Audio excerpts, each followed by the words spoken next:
Dr. Jeff Harp from Highland Family Medicine is back with us. Good to see you. Likewise. All right, it says, saying goodbye to your primary health care clinician. Wait a minute, that doesn't seem like something we want to do. What's going on here?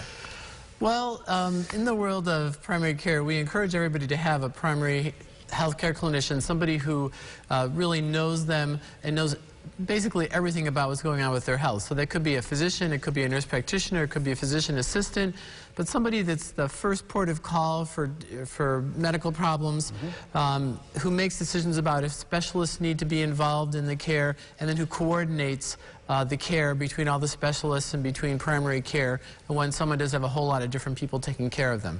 Now sometimes, for whatever reason, that relationship is interrupted. Maybe the patient is moving someplace, or you know, for whatever reason needs to move, maybe their insurance changes, or perhaps the healthcare clinician is moving someplace else and doing a different job. So just for no blame, you know, there needs to be a separation there. Right, we make no assumptions, but a separation we recognize is occurring. If the transition like this is coming, what do we do as the patient? What should we be thinking about? Well, I encourage patients in this situation to, first of all, make an appointment to see their healthcare clinician before that person disappears, and sit down and talk about, all right, what do you see the next steps are? Where are we in my health? What should I be working on? What should I be starting with the new person that I see?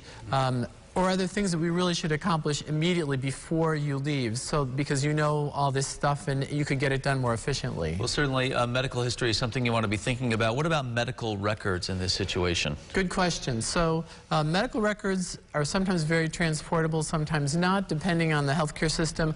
Generally, there's a need for a written consent. So a lot of physicians' offices, NP's offices, primary care offices will have a form that you can complete if you know where you're going. So if you know what the next practice is, you can fill that out and say, please send the records here, or just fill out a generic form so that when the information comes from the new primary clinician, they can say, oh, this is the person we need to mail this stuff to. Anything else?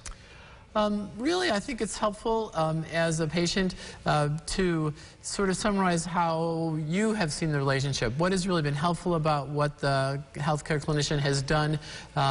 What do you see your next steps are?